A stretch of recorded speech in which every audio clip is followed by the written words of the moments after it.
I'm Jeff Ramson, CEO of PCG Advisory. Today I have the pleasure of speaking with Lou Kerner, Managing Partner of Crypto Oracle.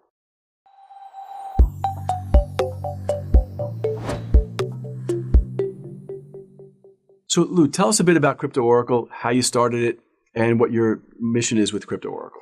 Sure. Well, we describe Crypto Oracle as a community-first VC. We really think the difference between crypto and everything that happened before crypto is the importance of community to the success and failure of these projects. Right. So we have 12 different community building initiatives, the largest of which is, and the first of which was Crypto Mondays, which we just went to Tokyo and had opened the 50th city for Crypto Mondays. 50 cities, that's amazing. Yeah, it's exciting. Why is community building so important to what's happening in crypto and let's call it digital securities world? If you think about what these tools can enable, right? At a very high level, what's amazing about communities is when they work, everybody gets more out of the community than they put in.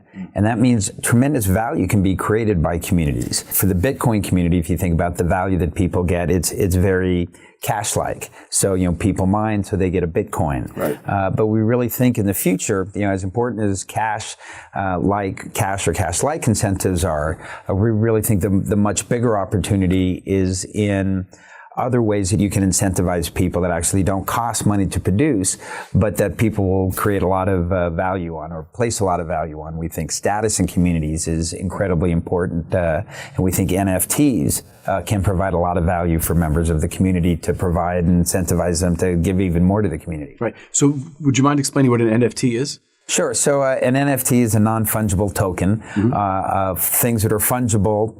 You don't care which one you have, like a dollar bill. All dollar bills are the same. Right. Non-fungible things, they're different. So you care what concert ticket you have because each one is different. Right. So what kind of companies would issue digital securities, and why would they issue a digital security token?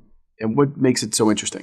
Sure. I think a couple of the really fundamental things that make it interesting today, first is you can raise money from anywhere in the world. And the second is now private companies can have liquidity. Right. And I think in the future is where the most amazing thing is going to come. And that's from what securities are going to evolve to be now that we have all these new technologies. So you mentioned, private companies can raise money and there's a path to liquidity. Can we talk a bit about that path? So, well, again, if you think about traditional markets, obviously, you need investor relations to drive demand. And that's undoubtedly going to be a part of the market for liquidity going forward. You need market makers. Again, what's super interesting about this technology, though, is you can get companies like Bancor, if you're familiar with them, sure. Where the company itself can provide liquidity, both for people who want to buy and sell their securities. Right. And so, and I think Bancor is amazing, but, I think we're just the beginning again of how this technology is going to change liquidity. Right, exactly. Do you think you can have real liquidity without some more like public disclosure, something similar to what public companies have to go through? I think that certainly disclosure has tremendous value, right? But I think you're willing to give up things for disclosure, and companies are willing to pay, right, for less disclosure, right? So they don't have to tell all of their competitors their secrets. So I think what you're going to get is you're going to get a more nuanced future, maybe, where different companies are going to move the dial across, and depending on what the investor wants, they'll pick and choose what companies to invest in. What are the particular industries that are the early adopters to what's happening in crypto and digital securities? If you look back at what was successful in the crowdfunding world, real estate, I think, was the most successful sector.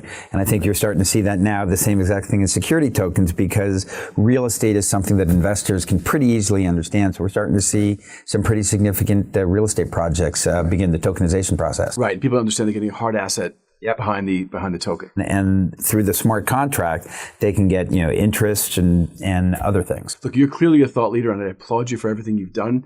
Are there any other people that you like to follow that you can talk about that you think viewers should be paying attention to? Before I came here, my last phone call was with Ari Paul. He runs Block Tower, and he's somebody that was, comes from the university endowment world before he went all in on crypto. And I think he's incredibly smart. You have guys like Kyle Samani who come in on a more technical side from Multicoin.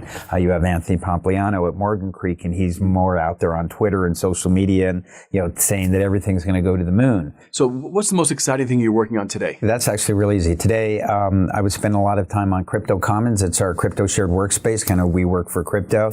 We really think that if you are working in crypto, rather than being at a WeWork or some other random shared workspace where nobody else or 5% of the 10% of the people are in crypto, that there's massive advantages to being in an ecosystem where everybody else is in crypto. So we're excited. In April, we open up in Dallas, Paris, and Berlin. Wow, that's great. So if people want to find you, they would go where? I'm Lou at cryptooracle.io. I think it's probably the easiest place to get a hold of me. Okay, and the website's cryptooracle.io.